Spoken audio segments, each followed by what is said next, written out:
there's also an option to share just the window, and that should let you use PowerPoint, but it doesn't ask me for anything. didn't for me. But if I move it, Oh, yeah, that'll do. Great. do you have it? Can you see that okay, Maria? Yeah. So we can start, yes? Yeah. Oh. Sorry. Okay. Sorry, I think I tried to do something. Give me a sec.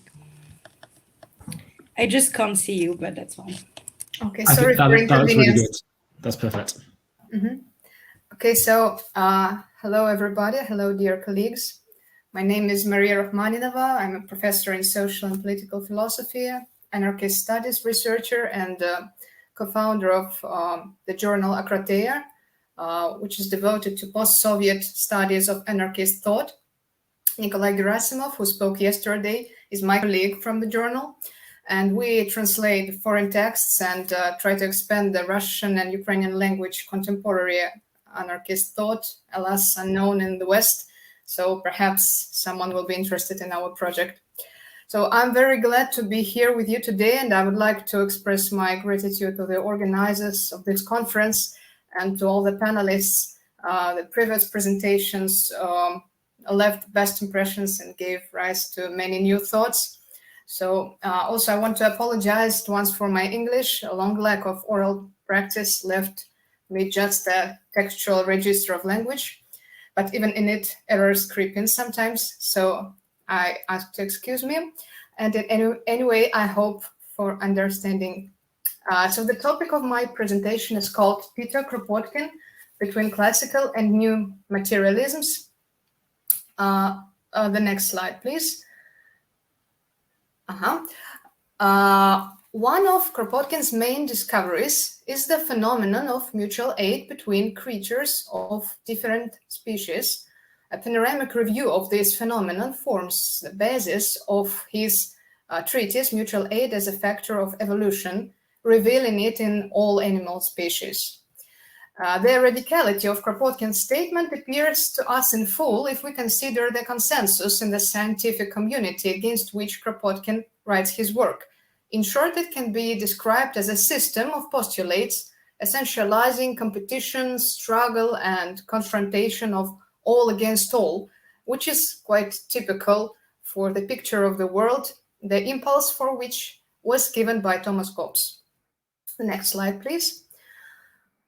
Kropotkin, a follower of Darwin, interestingly complements his theory of evolution, arguing first that all living things are inherently mutualistic as they are struggling, and for the same reason, because of the need to survive. Second, Kropotkin shares and develops Darwin's concept of evolution as a single trajectory of species formation. According to this concept, at the origin of the human was a creature that was not human. In this sense, Kropotkin is unanimous with the positivists and other scientists of his time who first deny the idea of the specificity of man as a species among other species, and second, insist on the perspective of essentialism, which claims that all living things, including man, have stable essences which unfold their features during life. It is for this thesis that Kropotkin is criticized by many philosophers working from an anarchist and later post-anarchism perspective, from Alexei Borovoi to, Sol Newman maybe. First, Kropotkin loses the key idea of the individual that distinguishes him from Marxism, which is rigid economic determinism that leaves no room for the individual's uniqueness. And second, because he ascribes to man a set of innate features that constitute his nature in both the physical and moral sense. Next slide, please. This criticism does indeed seem appropriate especially after Sartre, who proclaimed that man, next slide please, quote, has no nature but freedom, end quote. In this thesis, he put classical European ontology on a new track, rejecting its essentialism and opposing it with his project of existentialism. Existence precedes essence, he declared. Essence does not precede existence. This view gave impetus to a host of new intellectual trends and markedly changed the direction of philosophical anthropology. And yet it retained the framework of an earlier metaphysical picture of the world, in which things and ideas, culture and nature, subject and object, belong to different registers of being and are marked differently in terms of significance. This optics was also typical for Sartre in everyday life. We all remember well how he became angry at chestnuts, finding them frighteningly repulsive and clearly entering into an ontological antagonism with them. Quote, "The chestnut was hurting my eyes," end quote, says Sartre. Next slide, please. This was the polarized picture of the world before post-structuralism and new materialisms. And therefore, up to this point, the mentioned criticism of Kropotkin's reductionism remained valid, taking into account that in metaphysical antinomies, the components always relate to each other hierarchically. In terms of classical epistemology, for which the matter is simple and mechanistic, this meant that Kropotkin as if reduces the subject to the object level, deprives the personality of its spirituality, which raises it above the world of simpler beings and inert matter, and thereby gives it a special dignity. Next slide, please. However, the revision of the very notion of matter initiated in the project of new materialisms allows us to rethink both Kropotkin's role and the central tenets of his concept, which seems especially important today, given the crisis state of most ecosystems on the planet, climate change, and the coming of clearly disastrous consequences of the current ways of human presence in the world.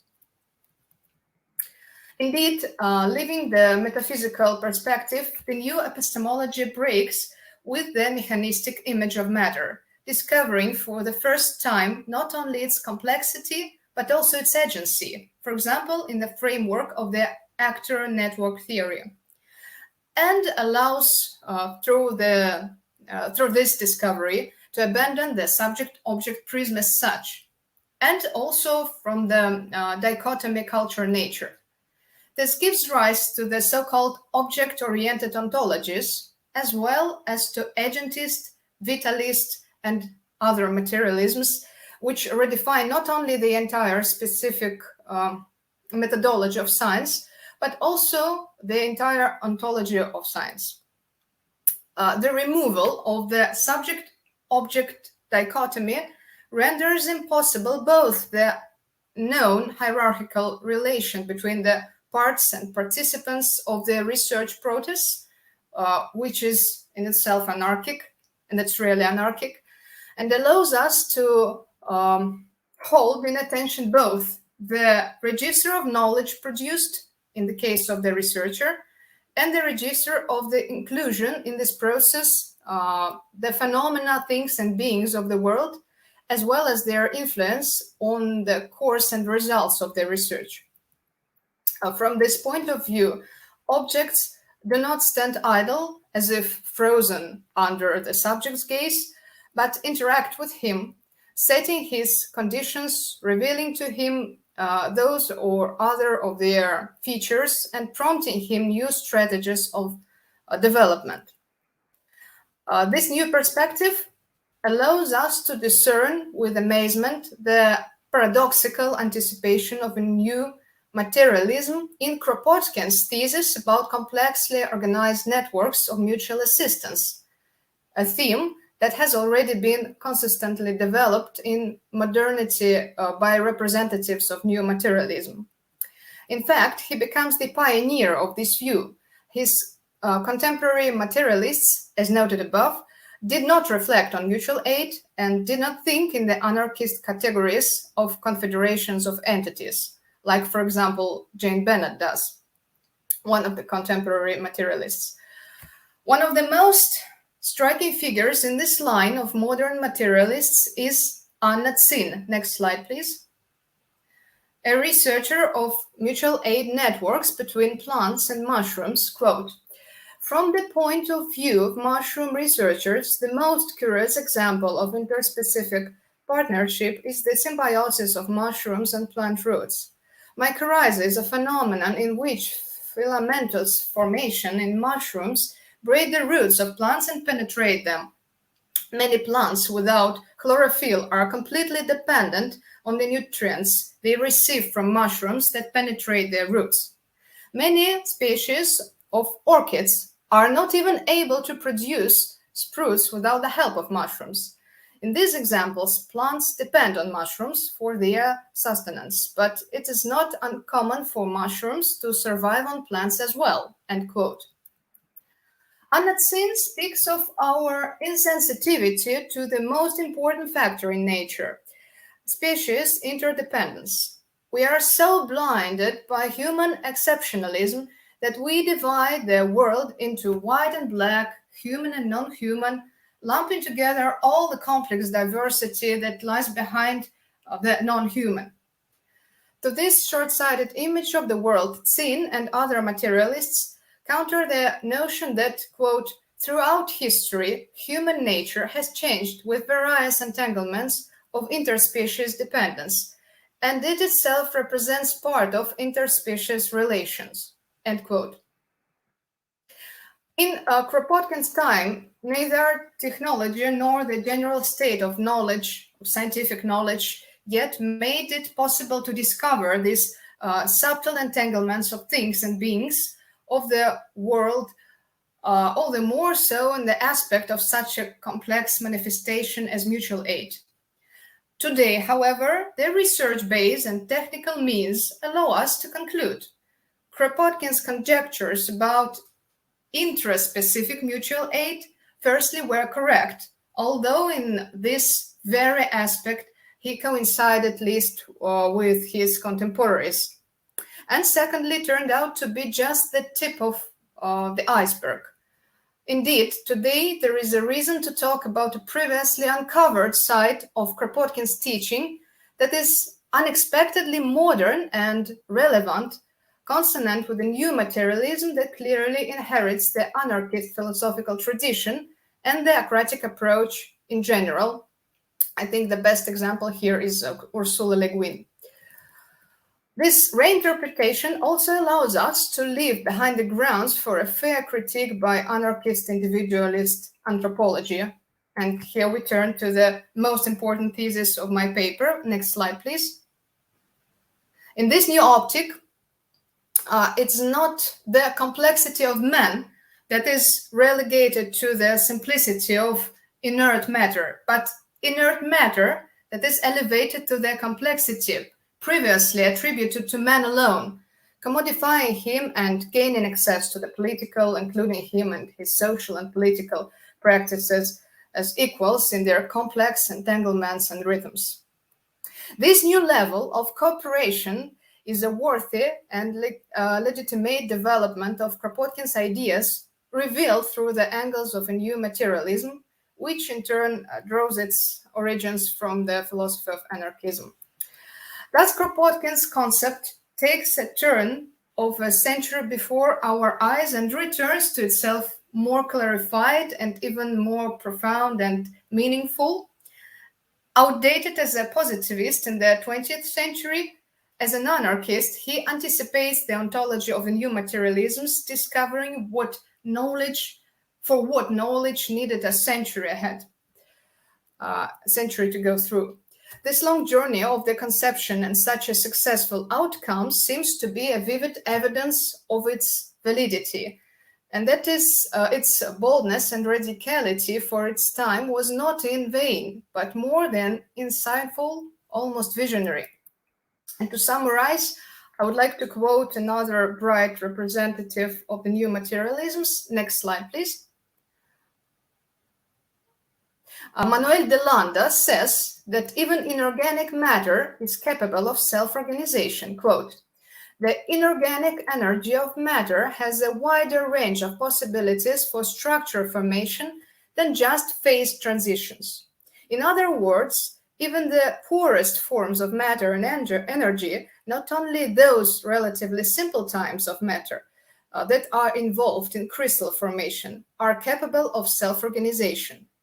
There are, for example, such coherent waves, solitons, which form in various types of materials, from ocean waters, where they are called tsunamis, to lasers. There are also stable states, or attractors, that can sustain coherent cyclic activity. Finally, unlike previous examples of nonlinear self-organization, where true novelty cannot rise, there are various combinations into which entities formed during previous processes, crystals, coherent vibrations, cyclic patterns, can enter. To summarize, these forms of spontaneous structural generation tell us that inorganic matter is far more diverse and creative than we could ever imagine. And this intuition about the inherent creative power of matter must be fully incorporated into our new materialist philosophies." End quote. I would like to conclude with a joke that is begging to be made here. So even inorganic matter has already figured out what to do. And what about us? So thank you for attention. Okay.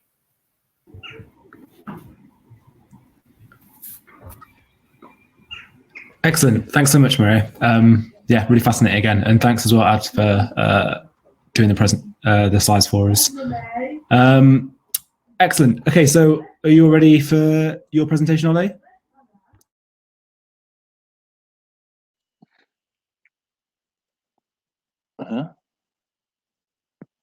No, the screen sharing option is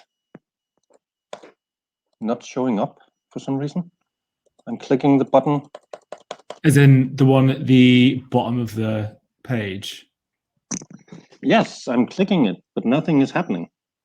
Okay. Damn. Let me see if we have Weird. slides of yours. No.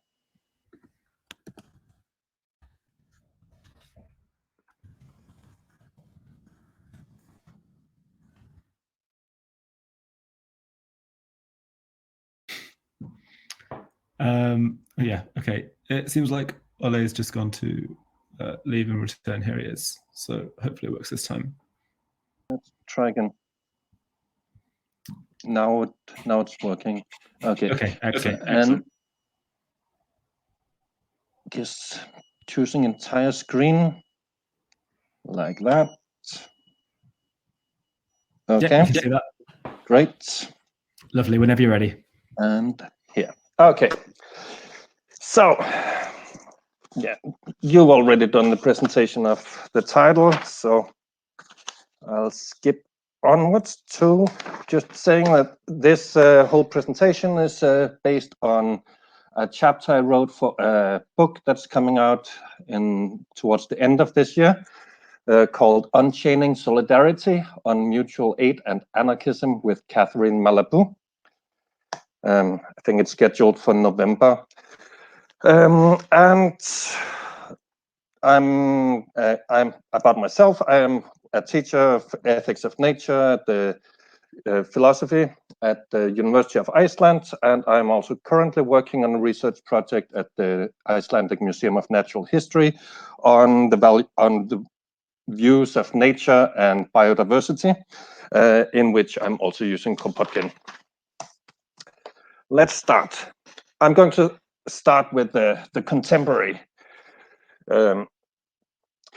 Richard Dawkins' basic thesis is that nature is bad. as he says in his famous book, The Selfish Genes, we cannot find anything moral, any traces of social behavior in nature. We're born selfish. Evolution produces selfish individuals. The Selfish Gene is a profoundly moral book, much more than it's about biology. It's about ethics. Richard Dawkins describes nature as a fundamentally amoral thing that can only produce amoral beings. And this, he thinks, is bad. And he says, as humans, we are unique. We can break with our nature. We have the ability to be moral, but this ability does not come from our nature. It's not an instinct in our bodies. It's something we can go against.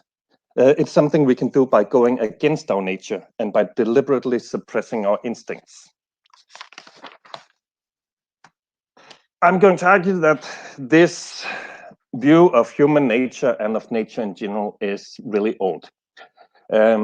It goes back all the way to the first debates in evolutionary theory, and it was not Darwin's view.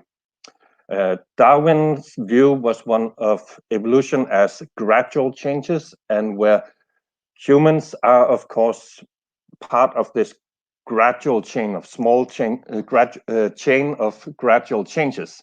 They were not separate from nature as they are in Richard Dawkins' view. Dawkins' theory of evolution is not based in Darwin, it's based in Thomas Henry Huxley, who, despite being the most ardent supporter of Darwin in public, in private, he argued that he disagreed with Darwin's view of gradual changes. He thought nature could indeed take leaps, which is something Darwin said it cannot do, and that humans must be such a leap that has broken out of whatever they came from before. Humans were exceptional to Thomas Henry Huxley, as they are to Dawkins. We could also go back even further and say Dawkins's view is to see the body and nature as sinful, or wicked or evil, as something we have to suppress in order to be good, and for goodness to come from some other immaterial world and unnatural world is perfectly in line with early Christian thought, which is ironic given Dawkins's status as like the most ardent public atheist. Forgot to set my timer.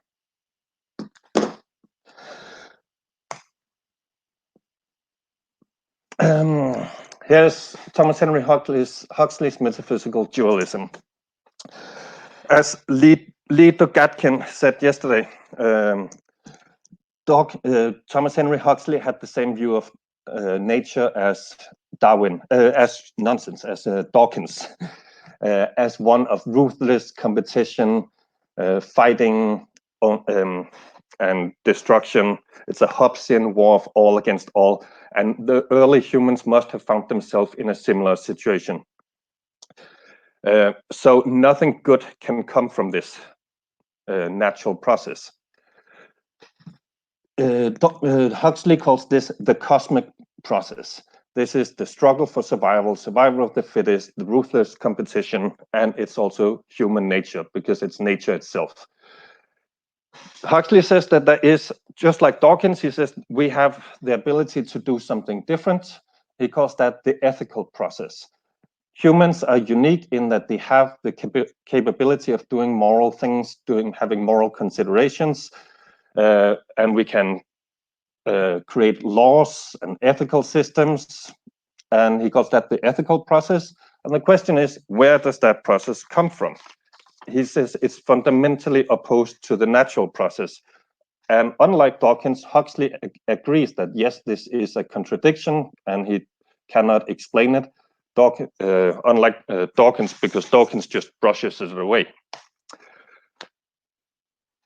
Kropotkin's critique of Huxley applies just as well to Richard Dawkins.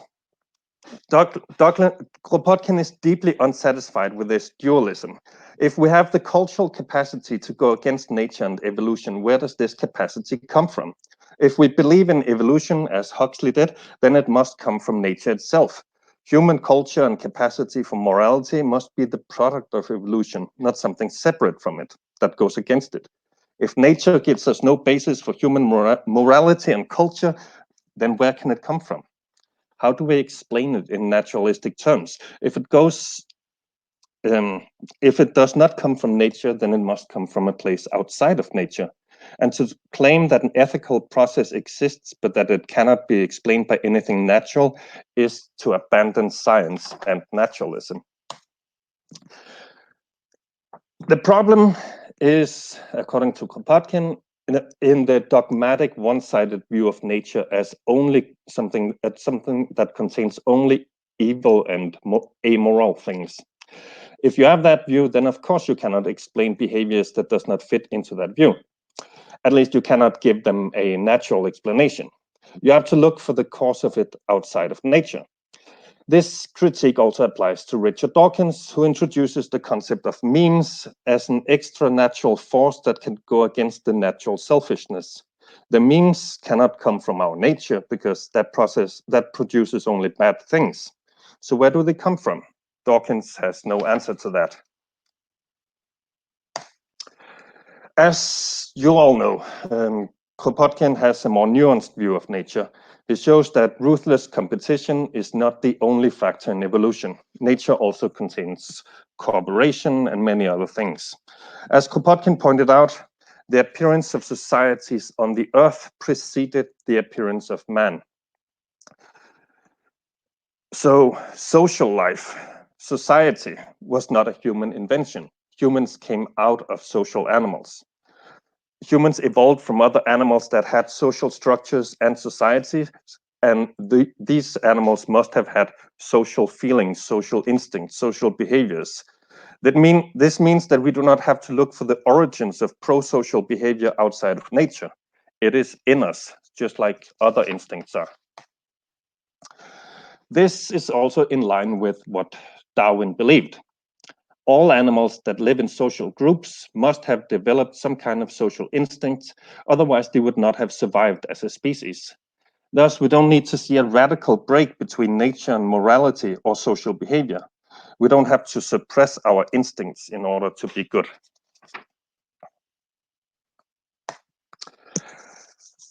Huxley and Dawkins' systems are not naturalist ethical theories. They do not see anything moral in nature, and they believe morality must come from somewhere else. For Kropotkin, this is a major problem. Not just a problem because he's a naturalist and scientist, but also an ethical problem.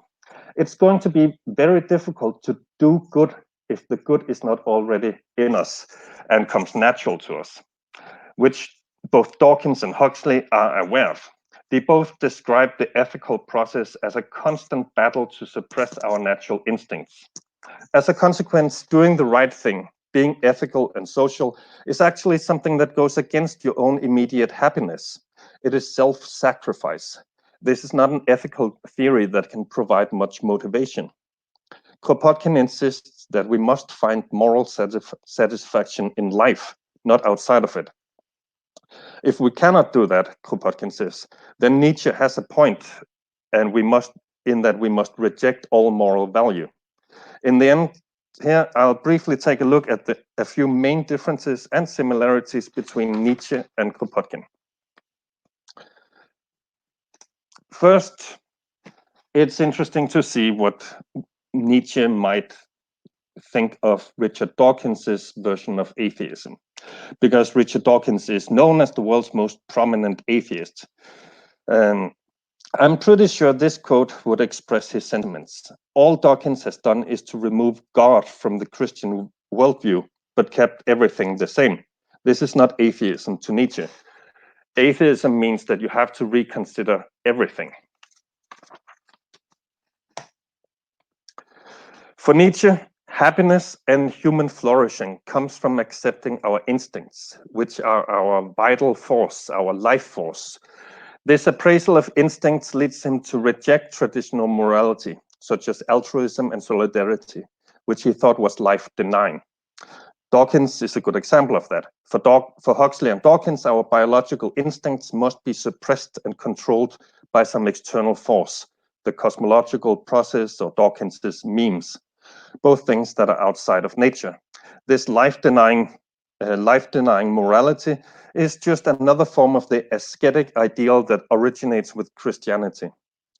But Kropotkin and Nietzsche agree that we have to look to life and an affirmation of the instincts to be happy.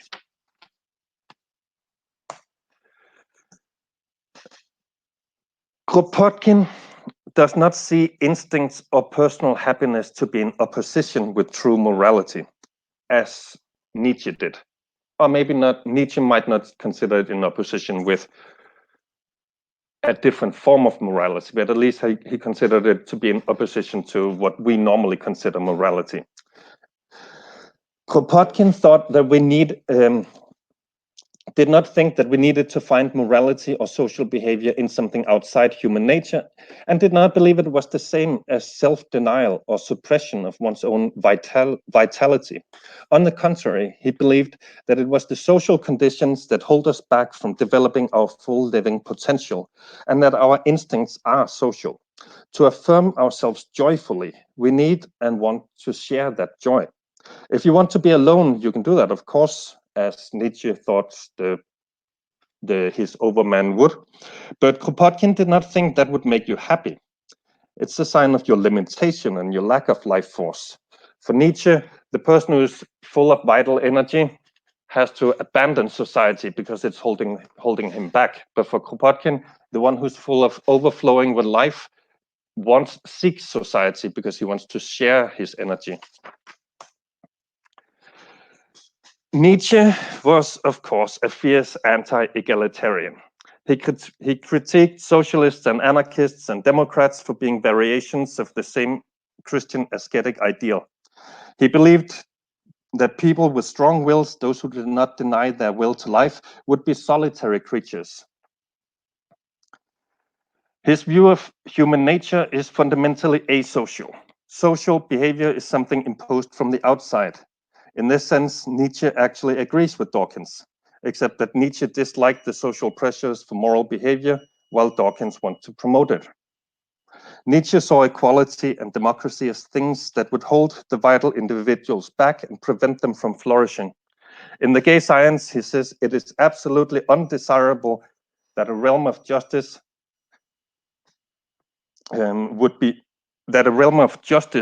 and concord should be established on Earth, because it would certainly be the realm of the most profound leveling down to mediocrity.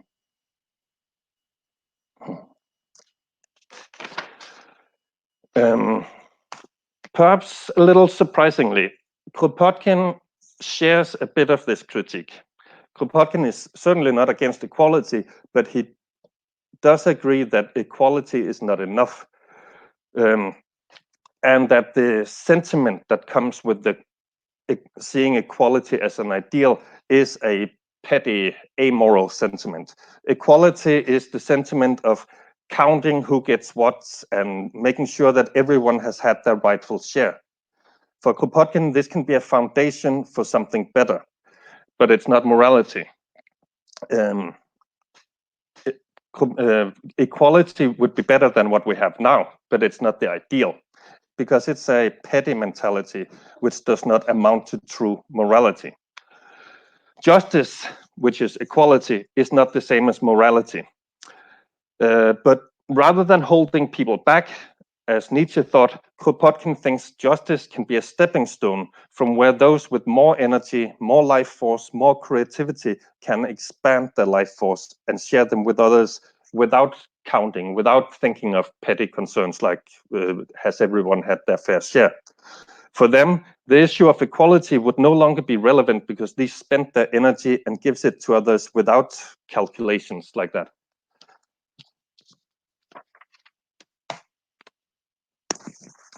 So Nietzsche thinks the unique and creative individuals need to escape society to be allowed to flourish. Kropotkin wants a society where we can all flourish as unique and creative individuals. Kropotkin thinks Nietzsche's solitary individuals must be sad because they have no one to share the overflowing life with. So it seems they simply have different ideas about happiness. For Kropotkin, true morality is about the full development and flourishment of life. It's about growing our potentials, not about suppressing them. It's anything but asceticism. On the contrary, it is life and self-affirming.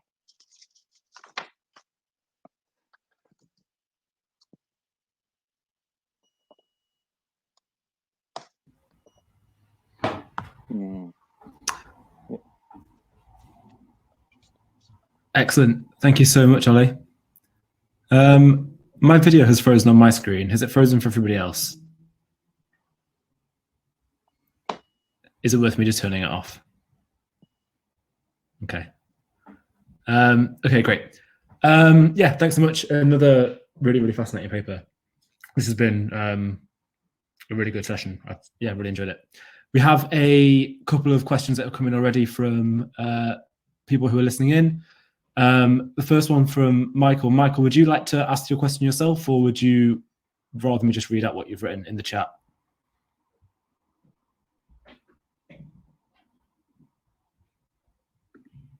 I guess I'll read that one out.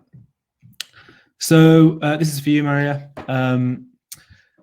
Your presentation reminded me of a passage in Anarchist Morality that has always struck me. Oh, Michael's here. Okay, I'll let him ask himself. Yes, thank you. Yeah, Am I audible? Yeah. Thank you. Yeah, I really enjoyed all the talks today at this session. I had a question for Maria, because your presentation and the connection between Kropotkin. Oh, sorry, my camera's over there. Hold on. Yeah, that's better. Your connection to new materialisms struck me because it reminded me of a particular quote, and I was wondering if you have any thoughts on it. There's a quote at the start of Anarchist Morality where Kropotkin says, I've put it in the text or in the chat, but he basically says, if we want to be able to understand morality, we shouldn't go look for laws or for God or whatever, but we should go back to not just humans, but animals and plants. And then he says, and rocks. And I always find this reference to rocks, frankly, hilarious. But yeah, I think it kind of has a new. I think your presentation, in a weird way, sheds new light on that. I was wondering if you have any ideas, particularly about the connection between mutual aid and ethics, and that related to new materialism. Mm-hmm. Thank you for your question. I'm sorry if I need some time to remember English words, but I'll try to do it quickly. So thank you for your comment. I think it's, as I understand, this question is about how is it possible that the stones and rocks and everything else practices mutual aid, yes?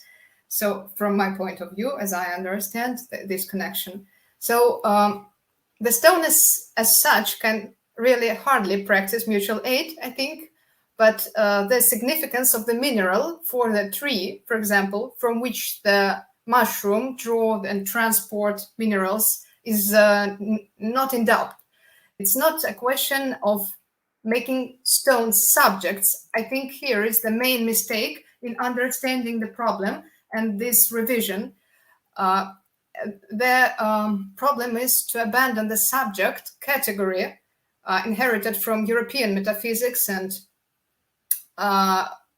considering the meaningful agency of all that once seemed to us inert matter in the storehouse of resources. Now that ecosystems are collapsing and, for example, glaciers are melting, this is really important because although glaciers do not practice mutual aid like birds or animals, their agency, active significance for all life today, including animals and birds, is undeniable. And I think in this sense, they are involved in the networks of mutual aid, not as subjects, like, for example, in Cartesian sense of word, like someone who has the soul and the immortal soul, but as agents that are very important for everyone and everything, but that were invisible in through the prism of all European metaphysics, as I understand it. I hope that was the answer. Okay. Yes, I thank you for your comments. I was specifically wondering about the connection to morality as we understand it as humans, but in both humans and non-human animals. Is the point that we should take actors into account in our own acts, or is it also that it can teach us something about morality itself? I see. So I think here is the point about the new ethics, but as it's understood in the new materialism's perspective.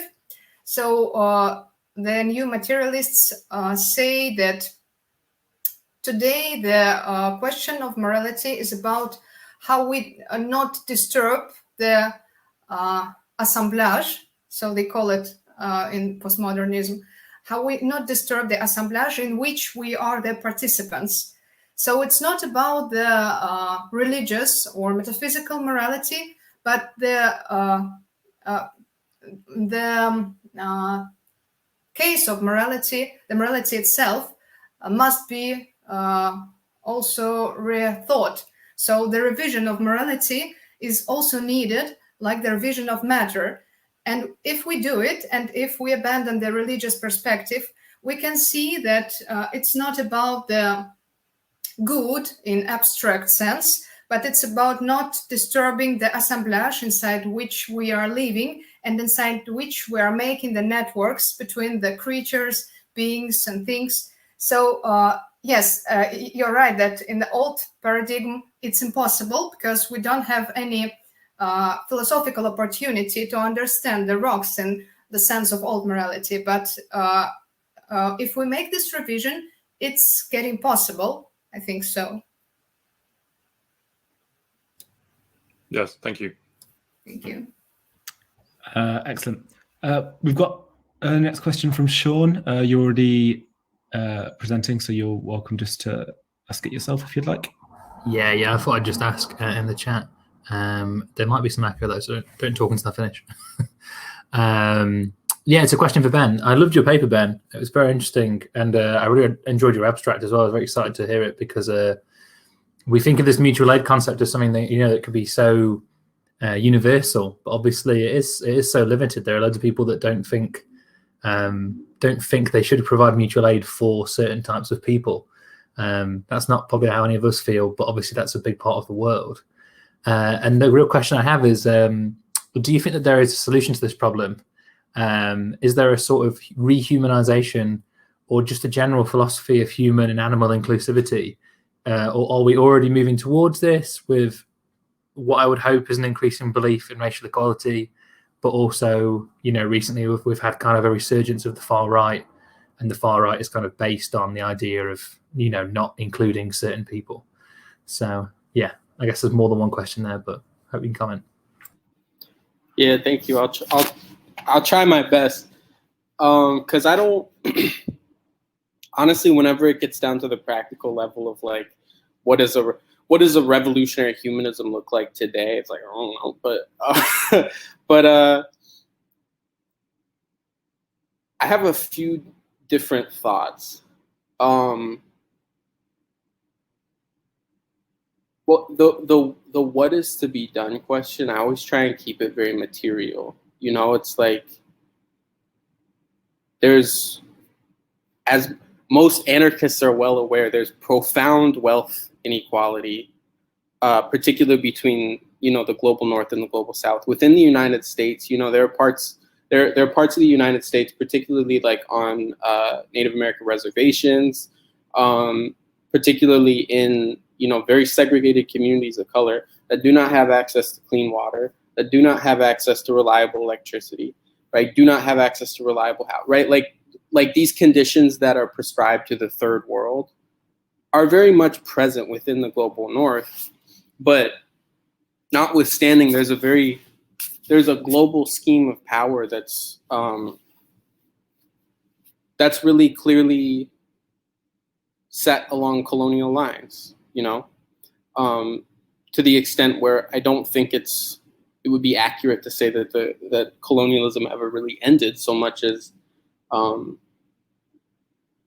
took a different kind of form. So in that regard, I think the what is to be done, and this is maybe the assertion that I was thinking might get some people irritated with me. I think that decolonial activity has to take precedence over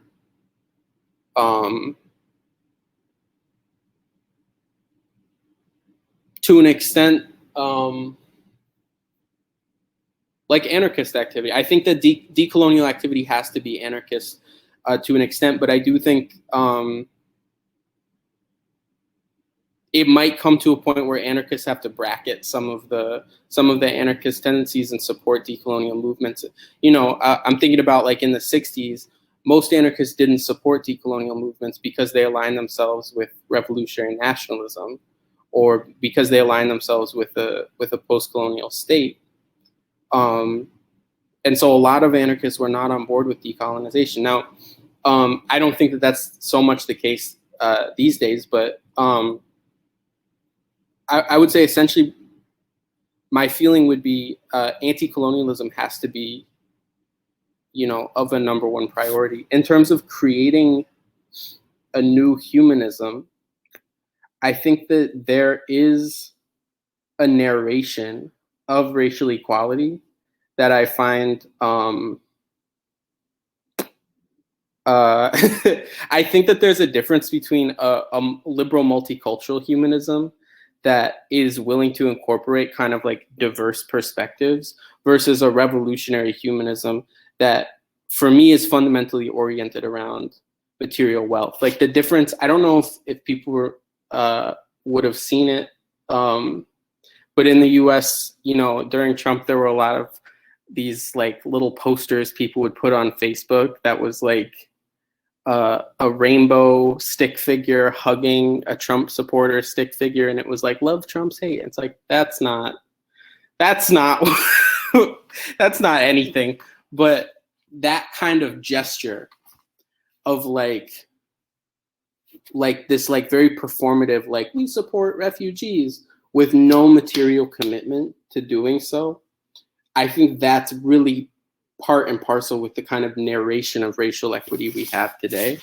And so I don't know if it's what we have now is really a product of like performative contradictions, or if it's if it is really truly a move toward inclusivity. But I think that the production of a new humanism will come about through insurgency, both intellectual and material.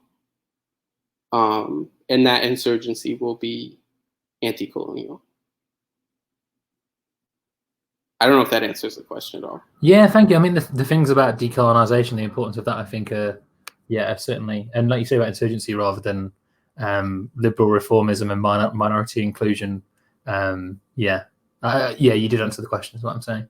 I think it's nice as well. It speaks to some of the discussions we had yesterday about Kropotkin and also just like national revolutionary movement. The idea that you're kind of thinking about your own country rather than the world, I think, is something that has kind of come up in some of the discussions about Kropotkin as well. So thank you.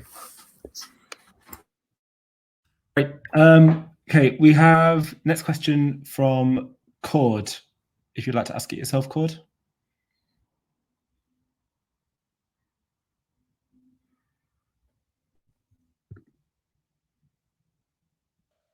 Oh, hi. Yeah, hello. Welcome.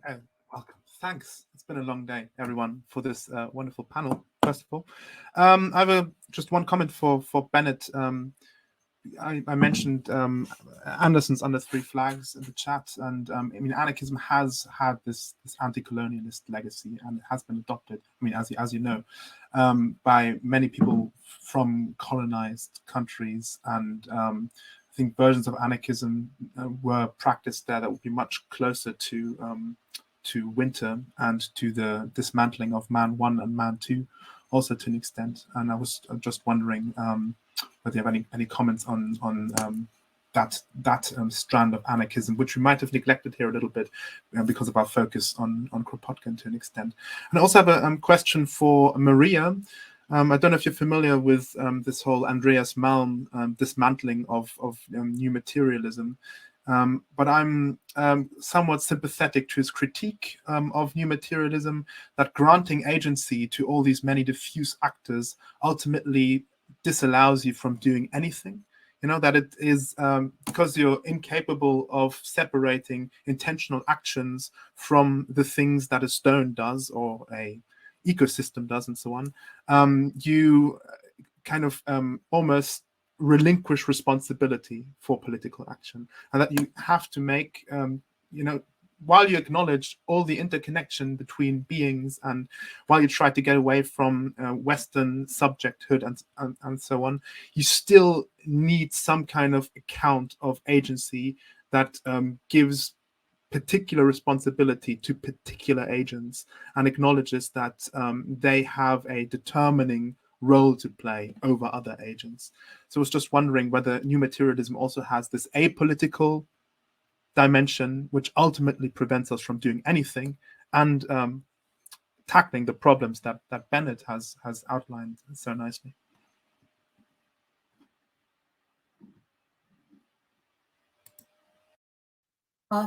Thank you for your comment and for your question. Yes, I understand what you're talking about, but I think we should combine several perspectives simultaneously. So the practical one in our political activism, eco-political activism, and social political activism, and also the intellectual perspective and others, and find a way to reconcile them in a non-contradictory way. So it's the hardest thing.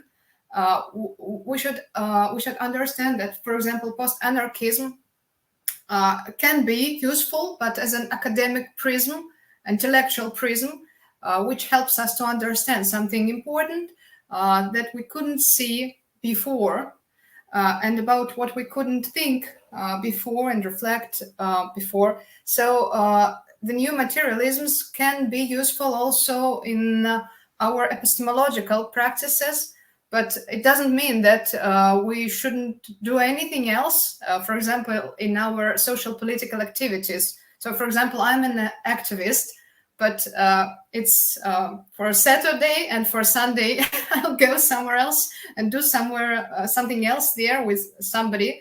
And so we should combine these dimensions, I think, and it's the task for us, for the inhabitants of the contemporary situation in the world.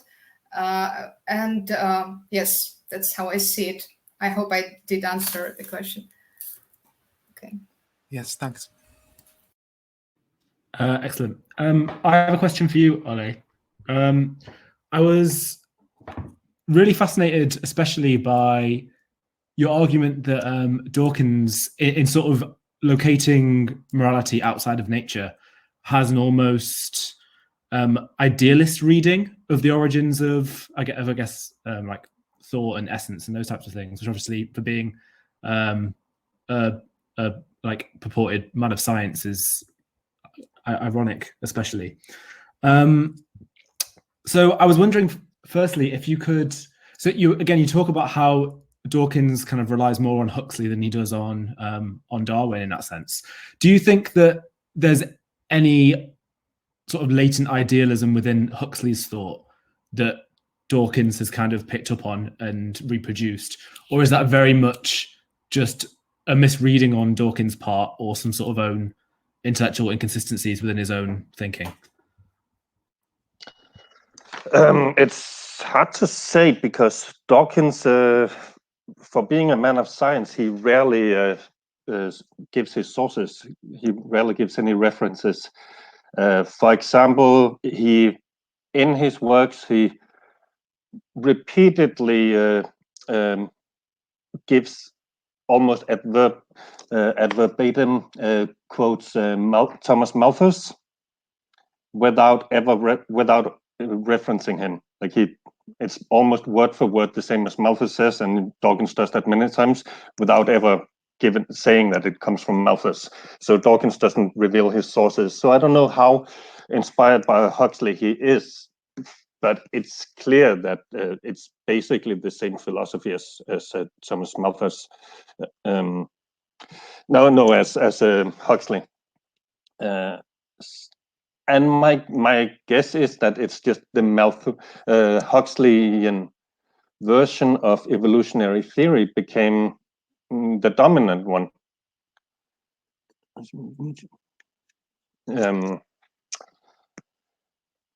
Because it does not have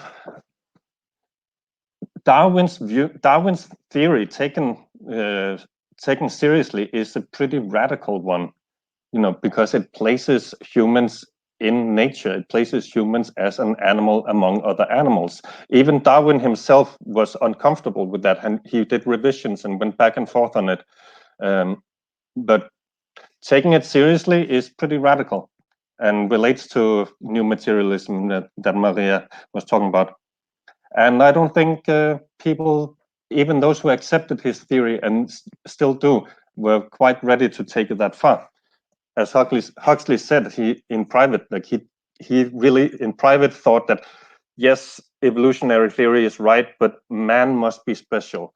And it's the same as when the Catholic Church accepted evolutionary theory. The Pope said, with the exception of man must have something different.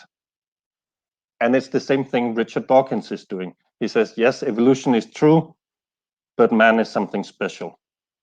Like we have broken out somehow of nature and evolution because we cannot find that thing that we consider special in humans.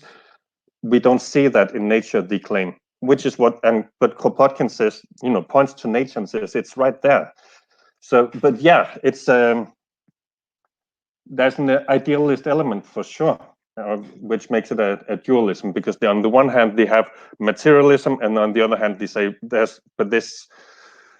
whatever the morality that they say does not exist in nature must then be idealist, like it comes from somewhere else. And for Dawkins, it's clearly idealism, because for Dawkins, it's memes. Goodness comes from thoughts and words. Yeah, that's a great answer. Thank you. And I completely agree. I think that's really interesting. And yeah, there is absolutely, at the very least, an inconsistency in that thought.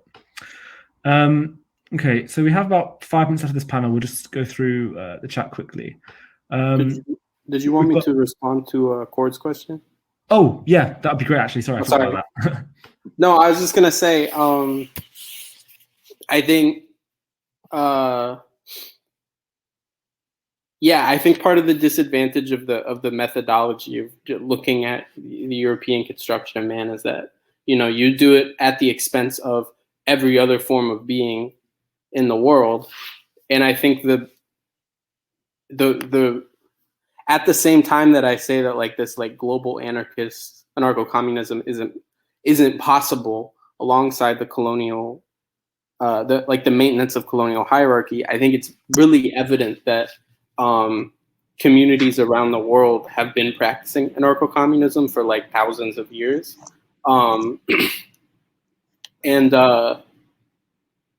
In addition to that, like you point out, there is an anti-colonial embrace and an anti-colonial reading of anarchism, which I really like a lot.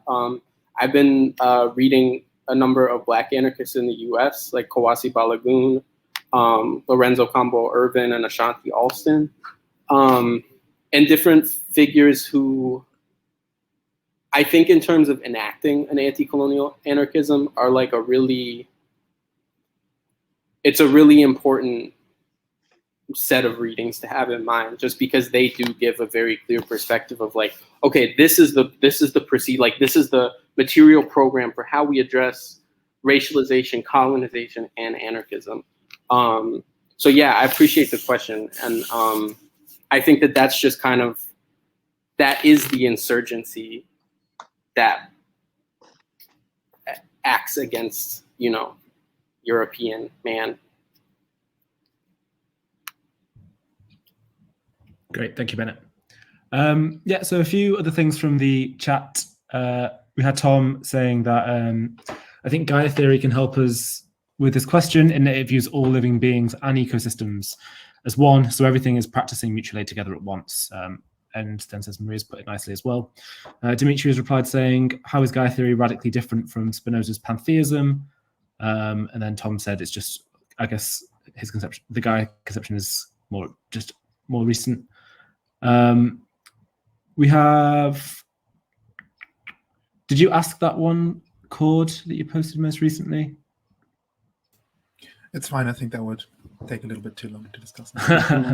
Okay, maybe we're coming to a bit of a natural endpoint in that case, given that we're 3 minutes from the end of the panel. Again, I would just like to thank so much everyone who presented in this. It's been really fascinating. We've had some excellent questions as well, so thank you for your contributions, everyone, too. Before we close the session down, I'd like to remind you all that we do have a discussion after this one, starting at 3 p.m. That runs until 4, so please do join again for that. We'll then have closing remarks from 4 until 4:30.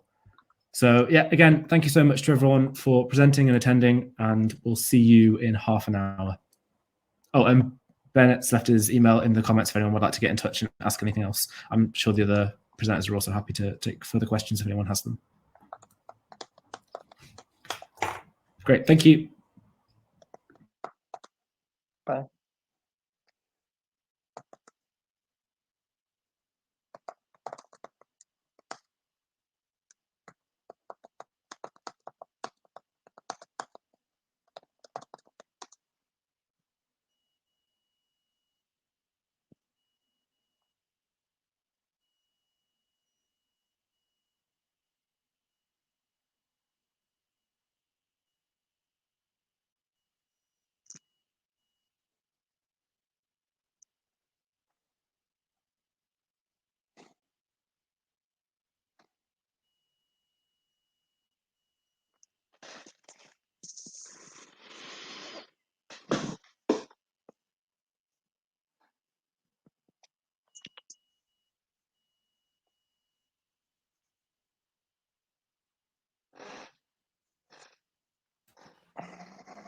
Ola, while you're still in the sessions chat, can I briefly ask you in person whether anyone's ever written on the Nietzsche-Kropotkin connection, or is that something that you've developed on your own? I don't know. I mean, there's at least one book on Nietzsche and anarchism. I forgot its name. Yeah. I know which one you mean. Yeah. Then there's Kropotkin tends to be mostly criticized by anarchists who are inspired by Nietzsche. Like the post-structuralist anarchists, Saul Newman. But I think that's based on the misconception of Kropotkin as a one-sided essentialist. Kropotkin clearly acknowledges the complexity and chaos in human nature, like that we contain lots of possibilities. Yeah. He's very explicit about that. It's kind of absurd to say that a man who spent his whole life fighting injustice and the bad behaviors of human beings, to say that he believes humans are fundamentally good. Clearly he does not believe that, but that's what often the strawman he's criticized for believing, even in his own time. So I think the post-anarchist critique of him is quite misguided. Saul Newman is terrible on Kropotkin. The classic anarchist essentialist. It's all bunk as far as I'm concerned. Yeah, but obviously there are interesting similarities and disagreements between them, Nietzsche and Kropotkin, but I don't know if it has been studied. Basically, the reason why I came into it was because I was writing this book chapter, and the reviewers I mentioned Nietzsche in relation to Dawkins, and then the reviewers were all like, "You need to do more Nietzsche. Like you can't just drop him there." And then, so then I started looking into reading more of Nietzsche, and I think it's very interesting. Yeah, but absolutely. also Kropotkin, because anarchist morality, I believe that essay was written in response to an individualist anarchist. A Stirnerian or Nietzschean anarchist so I think Kropotkin sometimes speaks with different voices and does different arguments depending on who he's talking to. And in anarchist morality, he's definitely addressing the individualist or nihilists, those who reject all morality. That's really interesting. I've never thought of that kind of interlocutor. He intended in his book Ethics, the last chapter was never written, and that was supposed to be about going in deep with Stirner and Nietzsche. So we'll never know exactly what he would have written, but he drops some hints here and there where he mentions them in other works. Yeah, and maybe he would have discovered, some areas of overlap. Nevertheless, this equality is not enough argument. I thought that was really intriguing that they would have aligned in one way or another. Yeah. Thanks a lot, Ola. Can I chime in quickly on that topic as well, very briefly? Sure. Well, just because I remember reading an article, I can't find the specific article now, from a while ago. I think it was about Kropotkin planning a book, or maybe it was the Ethics, about having chapters about like important thinkers.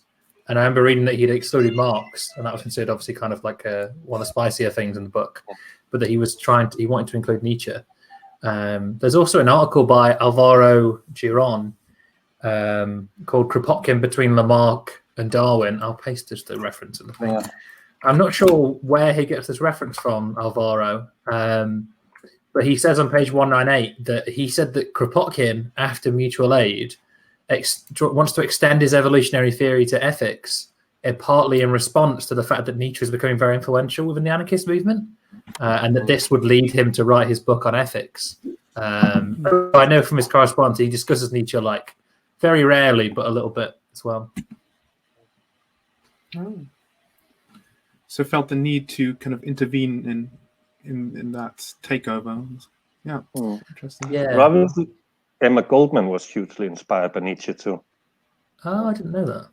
I mean, Nietzsche was politically against everything that progressives in general, anarchists, socialists, whatever, are for. But anarchists have still managed to find a lot of inspiring ideas in Nietzsche.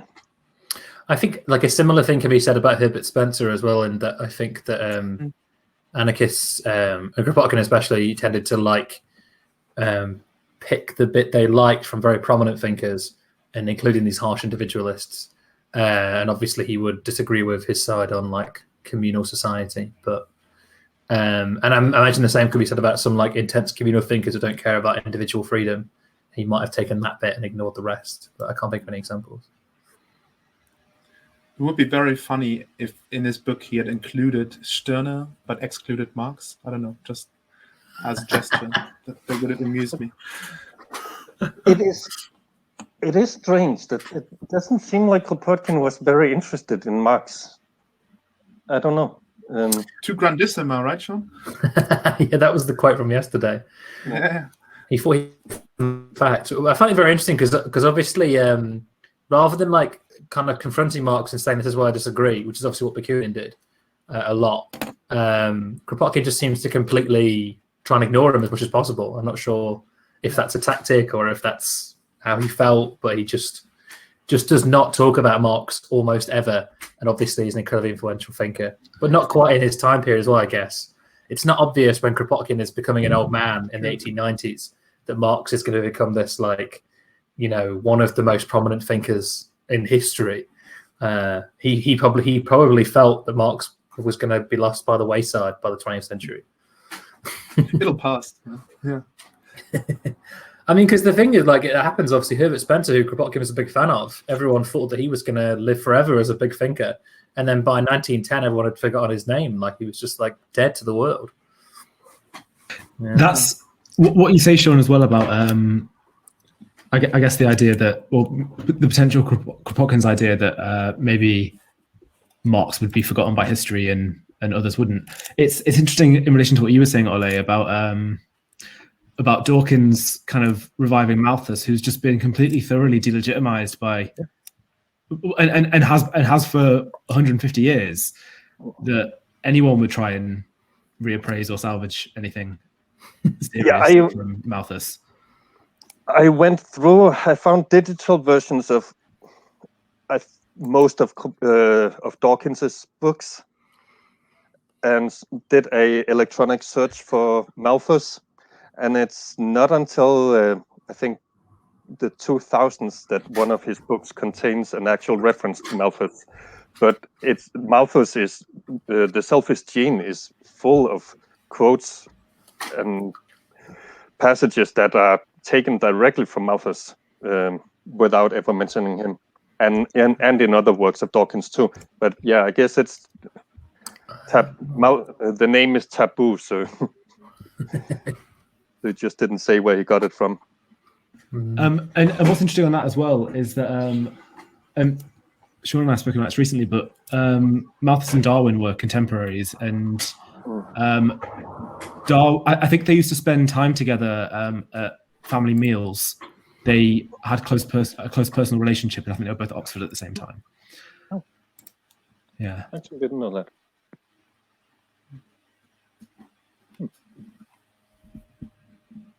All right.